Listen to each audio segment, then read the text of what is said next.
jàngeen jëf ci ànd bi ak télévision Futurs Médias xibaaru digg bëcc bi la ca gën a fës bokk nag ci tiis wi nga xamante ne tey jii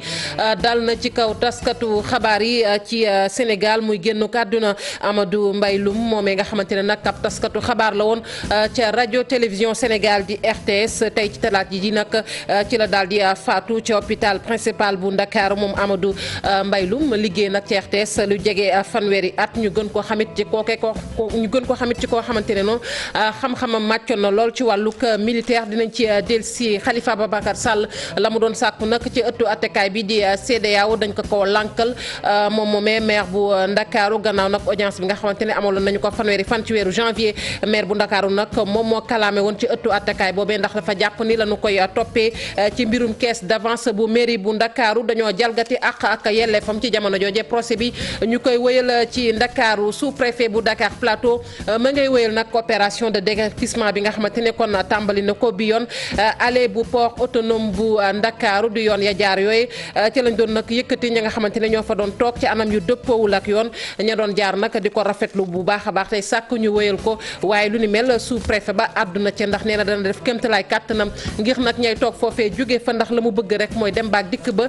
gën a yaatu tournée économique bi muy amal ma ngi koy wëyal moom njiitu réew mi Macky Sall ca diwaanu Fatick ak Kaolack jot naa nag yegg ca Porokhane ngir rek feddali kóllëreem xalif général des Mourides Serigne Mountakha Bachir bu ñu desee ca Porokhane daañu waxit lu waral màggalu ko Porokhane bi Cheikh Ahmadou Bamba moo ko sasoon kon doomam jooje di Serigne Bassirou Mbacké ngir nag mu dem rek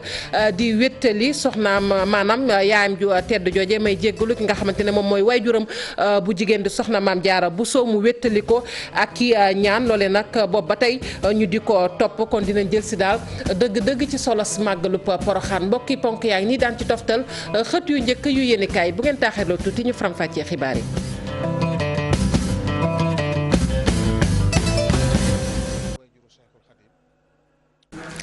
jàngeen def ci ànd beeg télévision Futurs Médias xibaar yi ñu tàmbali ko ak tiis wi nag muy génnuk àdduna Amadou Mbaye Loum di taskatu xabaar nekkoon taskatu xabaar ci rajo télévision Sénégal daal di nay nag faatu niki talaata ji ca hôpital principal bu Ndakaaru moom Amadou Mbaye Loum nag liggéey ca RTS lu jege fanweeri at moom moomee nag nekkoon ku xamee lool ci wàllug militaire télévision Futurs Médias ci samay kàddu di ko jaale mbokkam dinañ ci dellusiwaat ci nu mu gën a yaatoo ci sa xëy na nataalam moom moomee di Amadou Mbaye Loum ñu daal di addu ci procès bu Khalifa Sall procès bi nag mi ngi wéy waaye lu ko jiitu ëttu attekaay bu CEDEAO dafa daal di kon lankal Khalifa Sall la mu doon sàkku gannaaw nag ba mu kalaamee ca ëttu attekaay boobee la ñu xamle nag mooy procès bu jaar yoon la kon nañu ko wéyal moom maire bu Ndakaaru jàpp nag ne la ñu ko toppee ci caisse d'avance bu mairie bu Ndakaaru dañoo jalgati ak yelleefam procès bi mi ngi wéy fii ci Ndakaaru ñu dem ba tribunal fekk ji fa Cheikh Tidiane Dione Cheikh Tidiane nuyu naa la. Cheikh Tidiane Dione bu dee mi ngi may dégg moom Cheikh Tidiane Dione Cheikh Tidiane. wala boog nga xam ne man maa ko déggul fii rek bu dee dégg na ma moom Cheikh Tidiane Dione ndax mën nga ñëw ak ñun ma ngoog kon Cheikh Tidiane mu mel ni sotteegul du ñàkk ñu am ko moom Cheikh Tidiane Dione laata xibaar yi di jeex ñu daal di nag àddu ci opération de déguerpissement bi nga xamante ni mi ngi koy wéyal moom sous-préfet bu Dakar Plateau bi yoon nag ña toogee ca yoon ya wutali port autonome bu Ndakaaru la ñu fa jëlee ñu bari nag ju doon jàll di rafetlu lu ni mel ndax jàpp ñi yoon yooyu dañu cay toog ci anam yu dëppoowul ak yoon te loolee tax na nag ba dem baak dikk ba sax daanaka lépp dafa xat la ñuy sàkku nag donte bu ñu ne déguerpissement ñu bari nag di xultu ak di ñaxtu nga la nanu ko yeggale te xam ne rek askan wi la ñuy dimbali ci wàllu woowee Habib Faye Mardien ci leeral. embouteillage ci biir port bi ak li ko wër dafay am toujours impact ci compétitivité port bi par rapport ak yeneen port yi ci Afrique occidentale.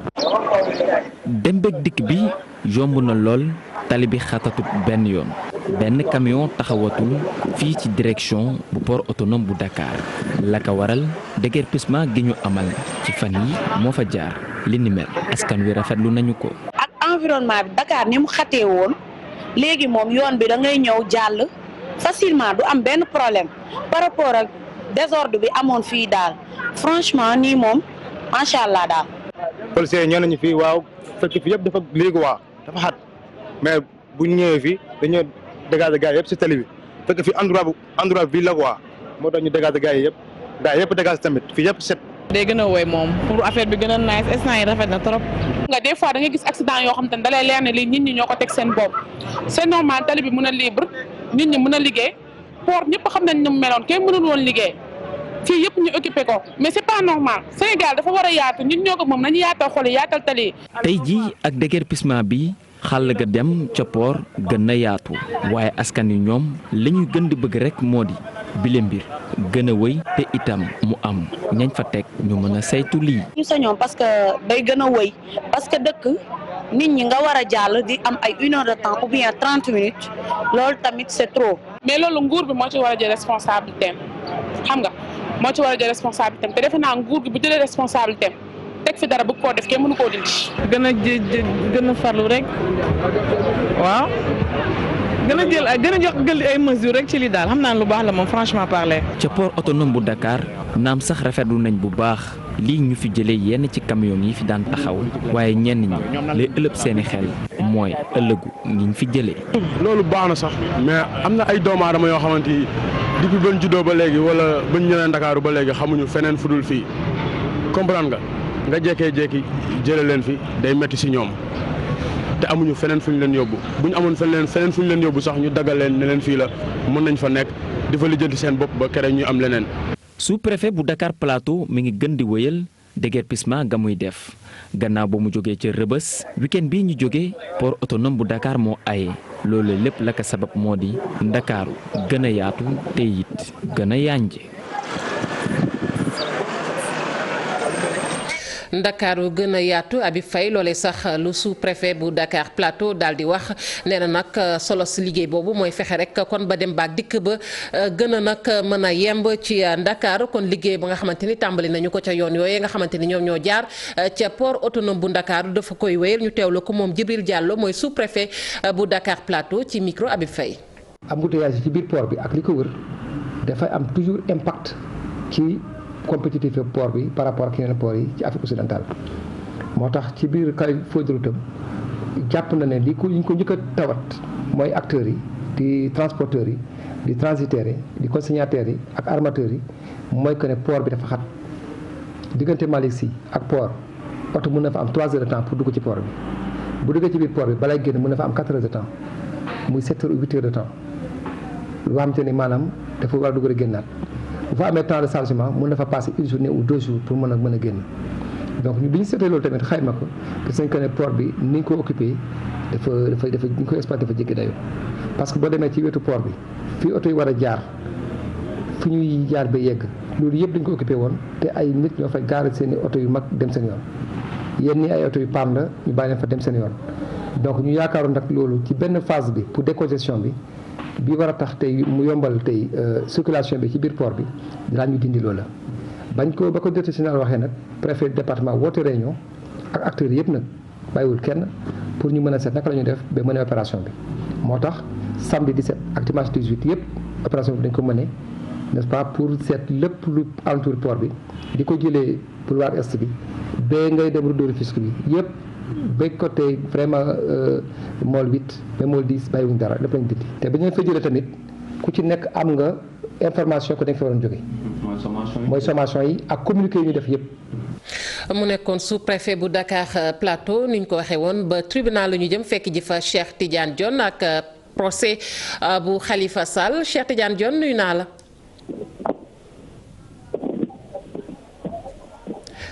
Cheikh Tidiane Dione mu mel ni rek kon am na tuuti jafe-jafe moom Cheikh Tidiane Dione voilà très bien Cheikh. waaw maa ngi lay dégg Fatou Bintou Fatou nuyu naa la bu baax Cheikh yaa ngi féete foofee ca tribunal ni ma ko waxee procès bu Khalifa Sall ma ngay wéy ñu toll ba tey nag ci plaidoirie yi waaye bi yoon ñu jagleel ko rek avocat yi faree kon ci défense bi ndax ñetti fan la démb la ñu tàmbali ñoom avocat yooyu tey lan la ñu mën a tënk ci procès boobu. alors li si jiitu Fatou ki ne dem moom mooy. procès bi ñi nga xam dañ ko yóbboon fële ci tribunal bu Abuja débuté nañ ko. maanaam ñoom dañ doon wax ne violation des droits moo am ak suspension du procès maanaam ñu arrêté lii di procès bi ndax procès bi dañ jàpp ne du nekk procès bu équitable suñ sukkandikoo nag ci kàddu ki nga xam ne moom mooy maître Baboucar Cissé nee na ñoom dañ leen débouté ci demande yi nga xam ne yëpp dañ ko defoon dañoo jàpp ne loolu dañ ko neenal maanaam ay demande non fondé lañ wala mal fondé noonu lañ ko tuddee donc loolu moom mooy xibaar bu njëkk beneen bi ci topp moom mooy comme plaidoirie yi ni nga ko waxee tamit ñoom ñu ngi awalante ci baar bi comme ku ci mel ni maître Youssoufa Camara moom mi nga xam ne moom mooy layool ki nga xam ne moom mooy Ibrahima Yatma Diop waaye tamit kii di Yaya Bodian moom li muy sàkk rek moom mooy relax pur et simple dafa gis ne procès bu ni mel dafa nekk procès boo xam dañ ko monté en toute pièce lépp liñ ciy wax dafa am ñoo xam ne pour xëy na xal leen wala bokk lu ni mel daal moom moo tax a jóg li nga xam ne moom mooy procès bi moom nag jamono ji nee na li mu mënul nangu benn yoon li ñuy wax préjudice bi nga xam ne dañ ko causé état bu Sénégal moom ci plaidoirie moom mu ngi xam ne daal préjudice suñ koy wax moom mooy loo xam ne dañ koo teg nit ñi wala ñu teg ko état bi mais dafa gis ne amul benn yoon benn dommage bu collatéral boo xam ne teg nañ ko état bi ba waral ñoom ñuy sàkk lu toll ci 5 milliards ak lu topp moom dafa gis ne daal mbir mi dafa am leneen lu ci laxasu ba tey tamit ki nga xam ne moom mooy président bu tribunal di Malick Lamotte ci noonee la intervenir ndax dafa seetlu ne moom ci biir plaidoirie dafa mën ay kàddu yu ñagas yoo xamante ne daf dem sax bay traité ay confrères am ci li nga xam mooy malhonnêteté maanaam ñàkk woor ma ñàkk ngor mu gis ne lu ni mel jekkul jaaduwul ñu koy wax fii moo ñu tax a jóg moo leen tax a jóg ñoom seen wàllu bopp donc na ku nekk défendre wala wax li nga war a wax ci njëkk ak teraanga ak ci xam-xam waaye xastandi bi ak xaxarante bi daal jaru ko fàttali ne jamono ji nag ñuy wax ci nga xam ne moom mooy maître Pape Leyti Ndiaye moom moo nekk ci baar bi moom tamit mu ngi doon déroulé li nga xamante ne moom mooy plaidoirie su fekkee amoo beneen laaj ci tënk rek dinañ ci mën a jàpp. Cheikh Tidiane Dione nga féete foofee ci tribunal ak procès bu Khalifa Sall bi nga xamante ni ñu ngi koy wéel wax nga ko sànq cour de justice bu CEDEAO daal di rek kon lànk kalaame yi nga xamante ne nag kon moom maire bu Ndakaaru kalaame woon na ko ci jamono yi ñu weesu ñu wax nag ci doxu ñaxtu bi nga xamante ne nii ndongo ya nekk ca lycée bu Rosso Sénégal amaloon nañu ko ëpp nañu nag téeméeri ndongo yu doon ñaxtu li ko waral ay jafe-jafe yu tar nag la ñuy jànkonteel ñoom ndongo yooyu ndax nee nañ seen daara ja ñàkk na lool ay jumtukaay naka noonu 4 salle de classe képp ñoo fa nekk la fa nekk nag ci table banc boo koy xayma sax matul 2 téeméer loolu yëpp bokk ci li leen naqari boole kaak daara ji sa boppam sax tey jii bu ñu ko dee xool daanaka moo daal di nekk rek ca gannaaw ca daara yi nga xamante ne ñoo nekk foofee ca diwaan ba Ousseynou Diop Habib Seck ci leeral. lycée boo xamante ni kenn nekk fa ay ndongo yu nekk ci mbedd mi wane seen i naqar lii la élèves yi nekk ci Rosso Sénégal amal jóge ci collège yi nekk ci Ronk Ndiaténe ak Rosso lycée bii at yi ci ginnaaw ay jaloore la doon def léegi nag moo jël ndaare ci kàddu xale yi te la ko waral bokk na ci jafe-jafe ya ñuy dund ci bërëb bi. ñun dañu sonn moo tax ñu def suñu mouvement bi pour ñëpp dégguñu pour le président de la république dégguñu parce que conditions yi ñu di dund dafa metti 4 salles de classe ci 735 élèves loolu dafa metti benn prof espagnol amuñu électricité ñun amuñu ndox bu accessible ñun da ngay gis élève boo xamante ne bii dafay xëy 8h10 mu del seen kër parce que amuñu salle. fii ci Rosso élèves yi nag ñu ngay xupp nguur gi rawatina kilifa yi yor wàllu njàng mi ngir ñu gën leen mën a jàppale. dañu condensé ba ñu mat ay 84 élèves ci benn salle te fii ñii village yëpp fi la ñuy jàngisee waa Magam fi la ñuy jàngisee waa Ronk fi la ñuy jàngisee waa Ndiaténe waa Thiagar ñëpp fi la ñuy jàngisee ci 4 salles de classe ñun dañu sonn nañ ñoo ngi wax nag Macky Sall ñoo ngi koy lancé appel bu solennel moom ministre de l'éducation nañu ñëw ñun sonn nañu Rosso. marché bi ñu tàmbale ko ca buntu dëkk bi jeexale ko ca mairie bu Rosso Sénégal élèves yi nag ni ay saafara yu gaaw la ñu bëgg budul loolu daañu desuwaat ci mbedd mi. nañu ñëw ñu yara réagir suñu réagir ñun daañu wàccee ci terrain te dinañ def leen dañu bloqué système bi dinañ ñëwee beneen anam dinañ ñëw ci beneen anam te xoolal pareeguñu ñoo ngi kaasa ndax ñun dañu sonn chaque jour da ngay xëy wàccaat ndax amoo foo jàngee. lycée bu Rosso Sénégal juróom-ñaari téeméer ak fanweer ak juróom ci ay élèves la 4 salle de classe la am téeméer ak juróom fukk ci ay table banc xale yi ni nañu jàngi ca lycée ba dundug wéreyaan la te bëgg nañ mu dakk ci na mu gën a gaaw. ñeneen ñu wàcc ci mbedd mi démb muy nag infirmier yi nga xamante ni ñoom la ñu doon tàggatee ca daara jooje ñu duppee NDSS loolee te ñu pare ca caatum 2012 ba tey ñu ne nag ndongo yooyu ña ngay jànkonte lay jafe-jafe tey ci sax ay infirmier lañu ndax jàng nañu ba noppi waaye kenn dugalu leen ci fonction publique loolee bokk na ci li leen métti waaye tamit ñu daal di jëmmal li ñu duppee système LMD démb nag ña nga doon lakki pono daal di rek kon baare avenue Cheikh Anta Diop waaye takk dere ñoom bàyyiwul leen te ndax tontu nañu leen ak ay grenades lacrymogènes Maimouna Ndiaye. lu jëm ci waxtaan ba juboo nee nañu dootuñu ko nangu. négociation moom dootu fi am ministre bi il n'est pas sensible par rapport à nos préoccupations. ay xeer ba ci sax ay grenades lacrymogènes foo taxaw di ko séen muy sànneeku wala muy tàkk bañu ci dara.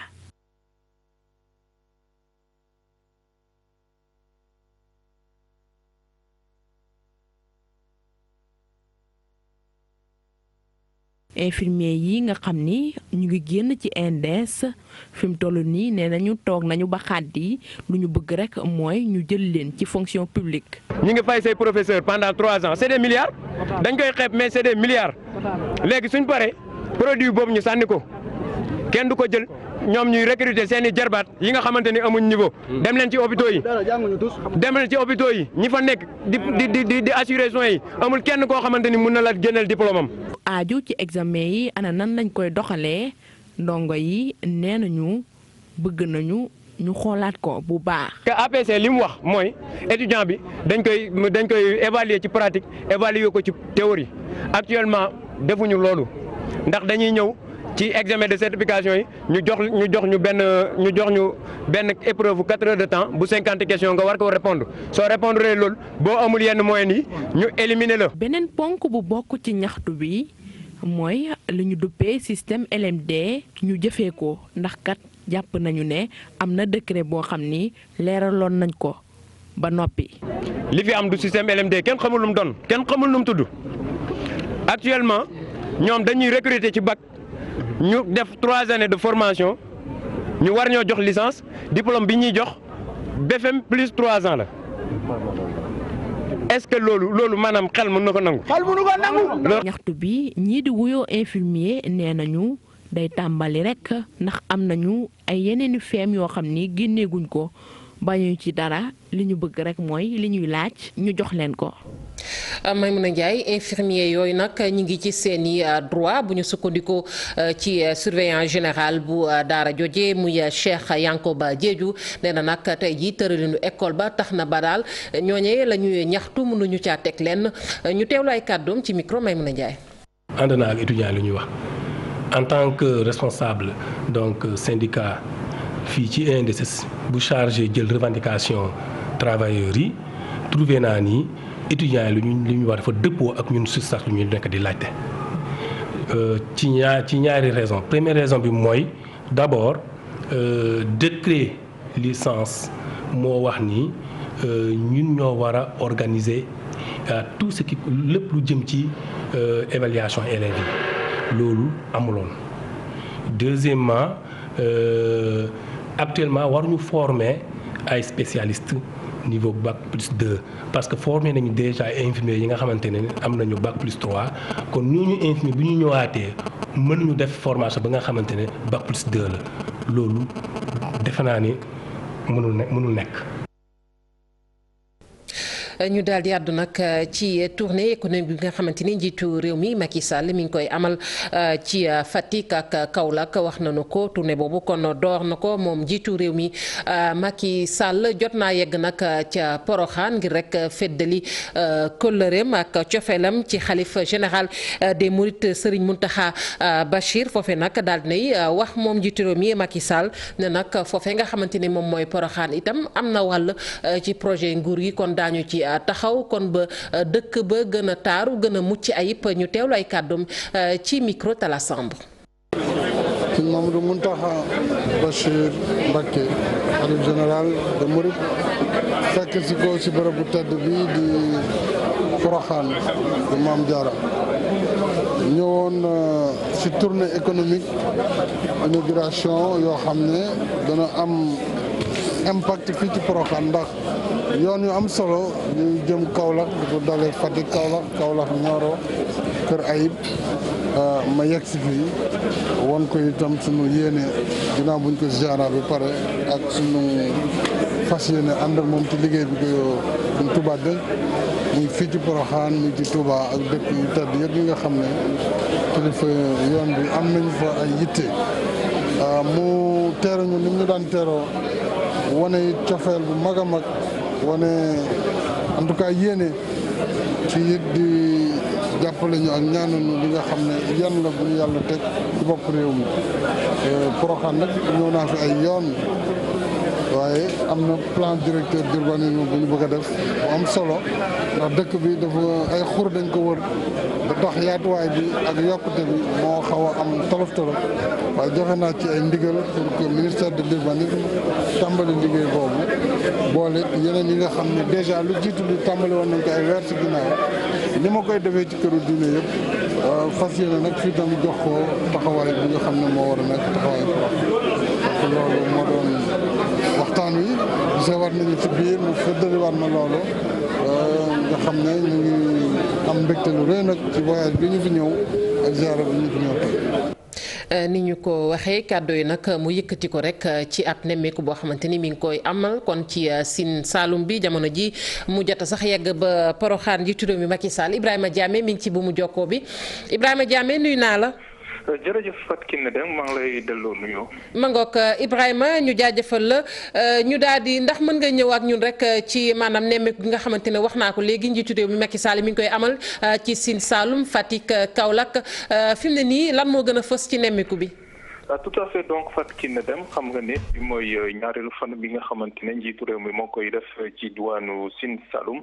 niki demb moo ngi doon inauguré axe Fatick Kaolack bi ak beneen axe bi nga xamante ni moom mooy Dingiraay Nioro Kër Ayib ji nag bi mu fa jógee bi mu jógee fi nga xamante ni moom mooy Nioro dem na fi nga xamante ni tamit moom mooy Porokhane pour ziyaare xalif bu bees bi nga xamante ni moom moo jiite ñi nga xamante ni ñoom ñooy murid yi donc bi mu fa jógee muy tey jii ci ñaareelu fan bi nag dem na fi nga xam ne moom mooy diwaanu Fatick def inauguration ak bi jógee kër Waly Ndiaye Sokone nit sànq rek la def li nga xam ne moom mooy coupure ruban bi ci Passy jamono ji ñuy wax ak yéen ni mu ngi jubal fi nga xam ne kon moom mooy Foundiougne pour def pose première pierre pont boobule ñuy duppee pont bu Ndaxunga donc pont boobu moo war a relier Fatick ak Foundiougne muy alliance bu nga xam ne kon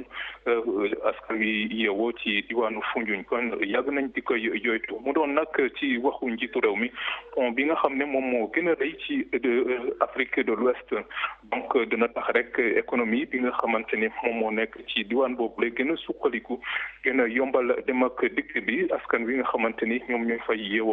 donc bu ñu ñëwaatee ci li gën a fës ci waxtaanu njiitu réew mi bu mu ñëwee Kaolack mooy wax nañ ko demb wàllu njaayum gerte gi parce que dégg ngeen leen béykat yi lu bëri ñuy doon am njort di ñaaw njort ne seen gerte yi dafa lamb ci seen loxo waaye président de la république xamal leen ne rek loolu boo ko gisee campagne bi ni mu demee nii mooy que ne production ren ji dafa bëri lool mais teewul gouvernement bi dana def kéemtulaay kattanam daal pour gerte googu nga xam ne bëri na fi lool ñu gën a baral seen i loxo wax na ko président wax na ko ki nga xam ne moom mooy premier ministre wax na ko tamit ki nga xam ne moom mooy ministre de l'agriculture ñu gën a baral seen i loxo kon pour béykat yooyu ñu gën leen a jàppale pour seen gerte googu gën a jar Fatou Kiné Deme. jaajëfal ko Ibrahima Diamé ñu ngi lay jaajëfal bu baax Ibrahima Diamé ni ko waxee kon leer na du ñàkk ñu amaat la ci suñu yeneen jotaay xibaar nga gën ñu kon toppal tukkib nemmeeku boobee waxoon nañu ko sànq ak kàddu yu tukkee ci moom gis ngeen ko muy njiitu réew mi Macky Sall ca Porokhane nag la ko yëkkatee woon dem rek kon feddali kóllëreem waaye tamit wax yéene bi nga xamante ne am na ko ngir liggéey Porokhane boobee buñ ci desee tamit dinañ wax lan moo waral màggalub Porokhane jàppale ni nag ab santaane la woon bu tukkee ci Cheikh Ahmadou Bamba Khadim Rasoul moom nag moo ne woon doomam joojee di Serigne Bassirou Mbacké muy amal ay ñaan saa su ne ñaan yoo xamante ni nii nag da koy jëmale ci Soxna Jaara Buso moom moomee nag mu di ko daan ko matale kon bopp ba tey waaye tamit daf ko yabaloon foofee rek ngir mu wéttali ji yaayam ju tedd joojee di waajuram bu jigéen boobee di Soxna Maam Jaara Buso ñu daal di dellusiwaat kon ci lu waral màggalu Poroxaan Pape Fara Ñing màggalu Poroxaan ngir sant ak màggal kii di Soxna Maam Jaara Buso ci lépp loo xam ne liggéey na ko ci yoonu lislaam moom di waajur bu jigéen di Serigne Touba nekk exemple ci diine jullit.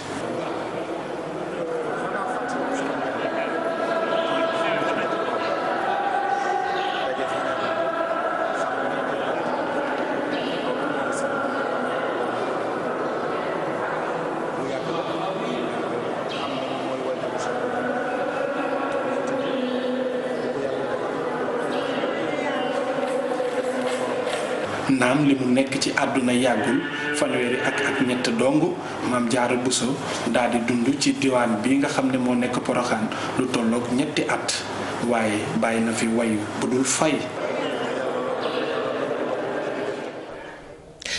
ñuy jéggalu kon ci élément boobee ñu amoon lool yéen yeggee leen ko du ñàkk di ngeen ko amaat ak nu mu gën a leeree ci suñu leen jotaayu xibaar ñu wax ci gàmmu bi nga xamante ne at mu ne daanu ko amal muy nag gàmmuk El Hadj Diamanty Kane ca mag Koulibantang at mu ne ñu amal ko boobee gàmmu comité d'organisation ba nag ma ngay sàkku rek ci nguur gi ñu dimbali leen ak ab programme boo xamante ne nag dafay suqali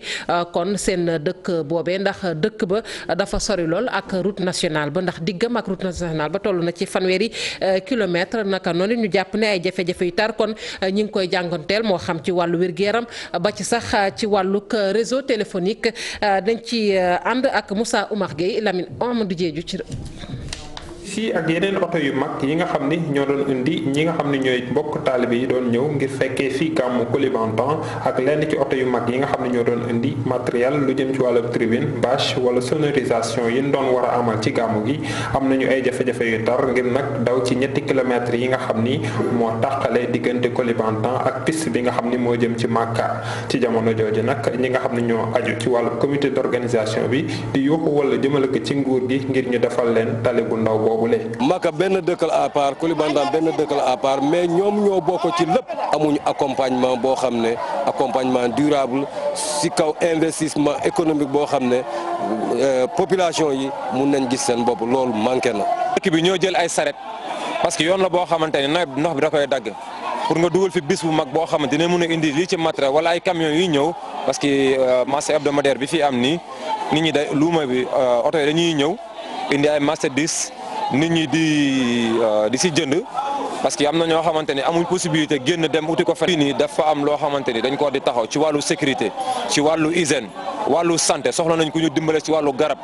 case de santé bi fi nekk amul doole. te itim ba taxawal ay installation yoo xam ne dana leen mën a yombal ñuy am réseau téléphone yi nga xam ne ñoo faree fii ci Sénégal nekk na li nga xam ne itteel na askan wi yeewoo ci arrondissement bu Makka Koulibantang foofu nga xam ne dafa faree ci frontière bu Gambie waaye itim ba tey ñi ngi xaar ci nguur gi mu tabaxal leen ay jumtukaay yoo xam ni dana leen jëriñ laata koon saa su ne ñuy am ay bëgg-bëgg di jéggi frontière di ko lijjanti ci yeneen réew yi ñu dendandoo.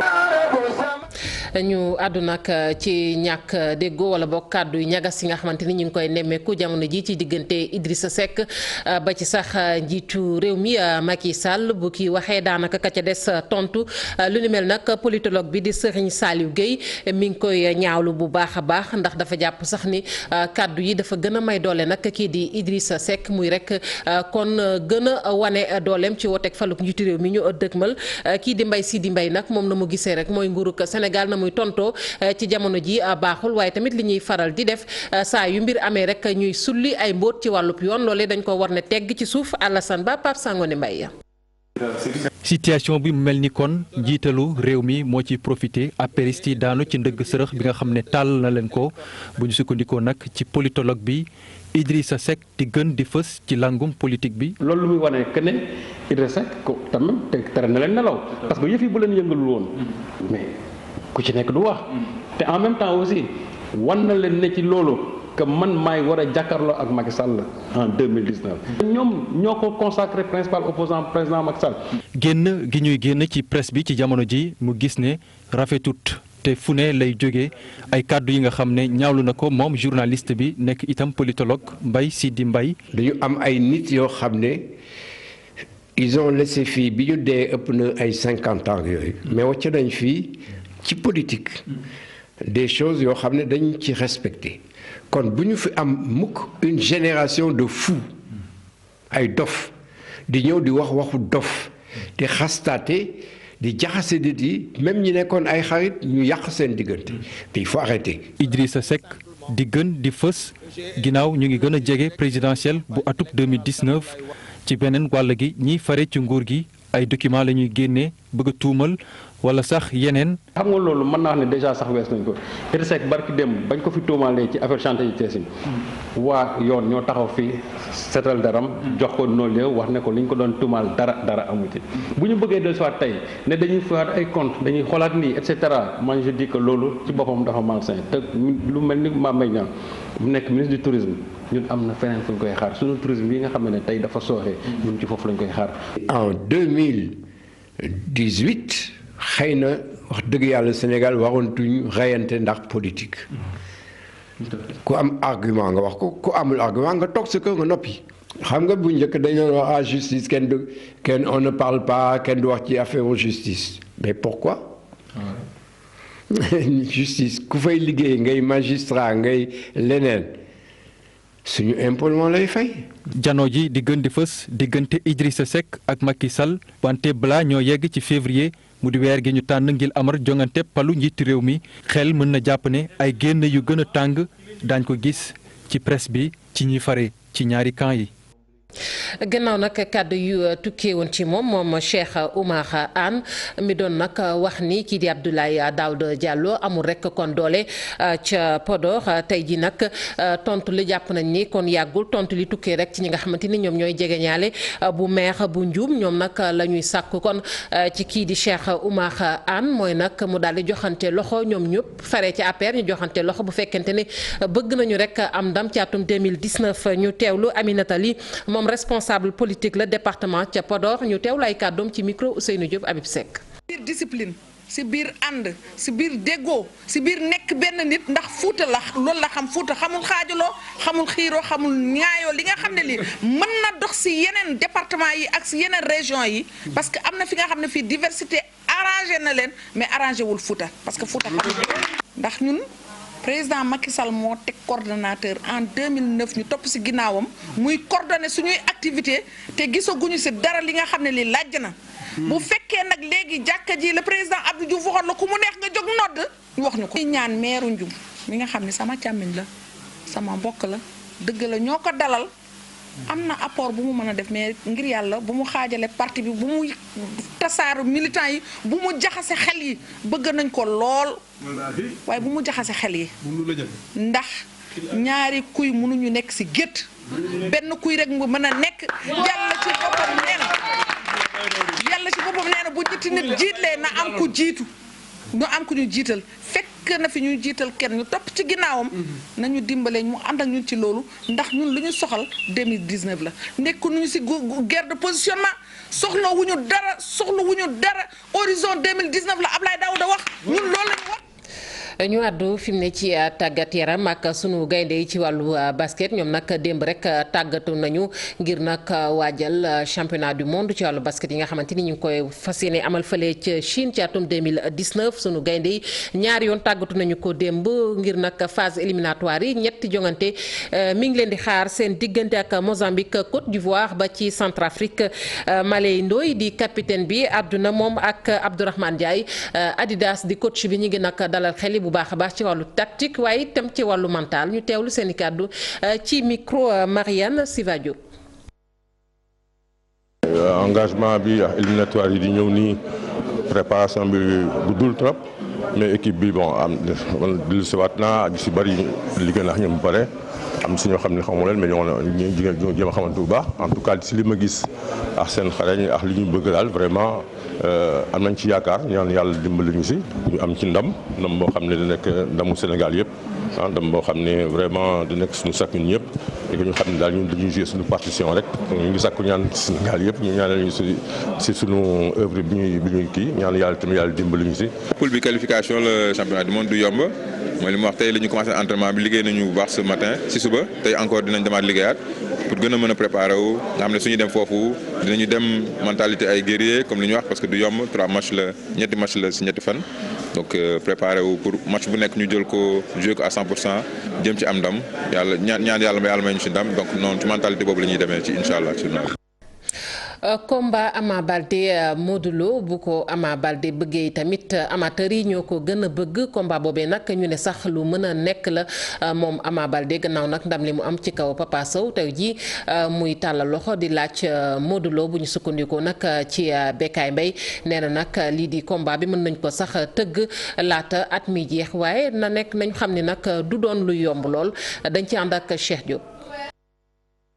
gannaaw ba mu amee ndam ci kanamu ki nga xam ne moom moo di Papa Sow moom Ama Baldé nag jamono yi tembe li nga xam ne moom moo di combat wam ak Modou Lo mi ngi xeeñ bu baax a baax bu ñu sukkandikoo ci El Hadji Bécaye Mbaye loolee lu mën a nekk la te xam na ci dara. lamb mën naa boole fii ñu toll Ama Baldé ak Modou Lo waaw lamb mën na leen a boole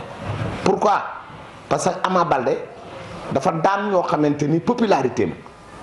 mën a bëreem dooleem ak li nekk ci ginnaaw may na ko mu bëri ak Modou Lo promoteur yépp a ko bëgg nag ma di la ko yëgal même man mii ñi ngi ma koy doxloo duma la nëbb de man mii ñi ngi may doxloo Modou Lo Ama Baldé ku mayewul mu doon ab combat buy bëri ay rëq-rëq ndax fi mu nekk nii ñi nga xam ne ñoom ñoo di supporter yu Pikine ak itam Parcelles Assainies daal dinañuy commencé li nga xam ne moom moo di jàmmaarloo yi ba tax mu ciy woo way takk der yi. parce que combat bu dangereux la sur le plan de la sécurité ci ñaari camp yi fi ñu tollu xeex bi commencé na dama leen di jox information bu wóor bu yeboo sécurité mu jóg parce que combat boobu dañ ko bëgg a def combat boo xamante warul doon combat bu weesu làmb gis nañ fi Balla Gaye ak Modou Lo mais Ama waa Pikine ak waa Parcelles fi ñu toll ñu ngi ci xeex boo xamante ne làmb jaru ko. bile combat bu fekkee dafa sooxee ci ki nga xam ne rek moom mooy leader bu Rock Énergie doomu Falaye Baldé bile bëreetul ay adversaire ci li nga xam ne moom moo di arène sénégalaise. waaw dinañ di xaw a néew tuuti mais yeneen bëri ngi fi ñoo xam ne mën naa bëri ak ñoom te xale yaa ngi ñëw te seen morom la waaye daal Ama Modou Lo xaw ma nu Ama nu Balla ak Gris di demee Ama Gris combat la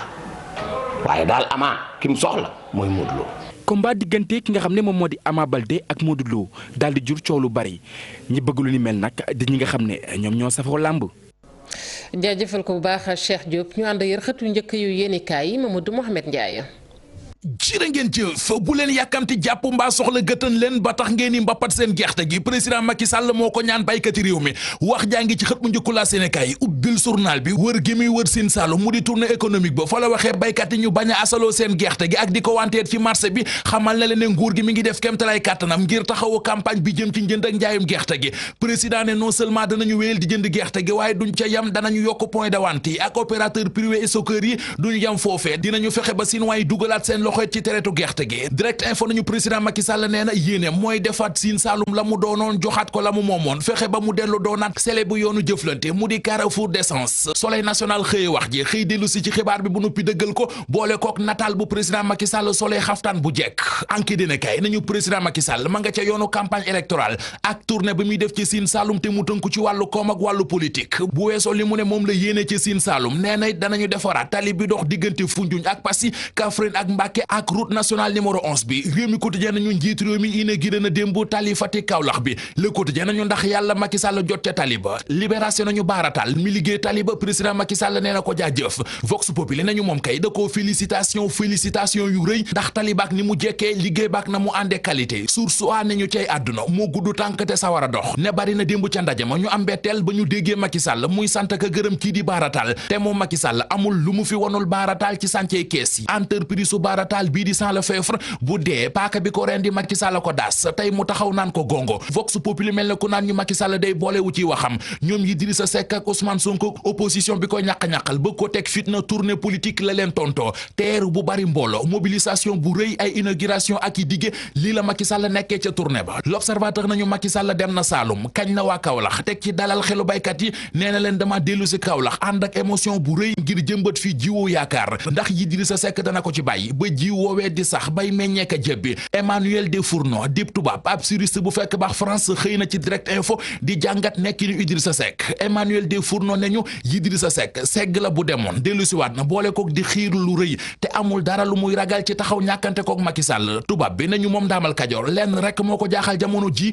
mooy nan lay def ba waa kër Abdoulaye Wade yi ñëw jàppale ko réew mi quotidien nañu dafay metti rek waaye fu ñu jaar danañu dégg ci réew mi jàppal Idi bàyyil Macky ab guerre moom mënut a ñàkk ci seen diggante suñu diggante wootee présidentielle 2019 li ci des bareetul l'observateur xëy di ñu xamle ak mbër yi samp seenum dënd ngir bëgg caa dégg son excellence monsieur le président fukki candidat lañu ñoom la ñu dégg gum ñu naan leen ay candidat déclaré bil journal bi Macky Sall la Idrissa Seck Pape Diop Ousmane Sonko Mame Adama Gueye Abdoul Mbaye Malick Gakou Karim Wade mi daraam leeragul Abdoulaye Baldé ak waa PUR professeur Moussa Diaw ne ci biir l'observateur opposition bi bu ñu teelu ta waxtaan ba déggoo ci mel ni mbir présidentielle 2019 yi mën nañ ci am mbetteel mu rëy professeur Ibou Sané ne waa l'observateur ku jëg politique gi lenn rek moo leen ci mën a génne mooy ñu déggoo ci benn projet buñ ca noppee kenn ku nekk dem bàyyi sa bopp fi barab directeur de cabinet Abdoulaye Wade ba woon di Habib Sy moom it daanaka loolee la gis ñu gis ci xët mu njëkk Sud Quotidien maire bu Ndakaaru di Khalifa Sall yéenekaay bi dañu layoo bi jëm ci caisse d'avance bu mairie bu Ndakaaru tañ koy amal ci tribunal ba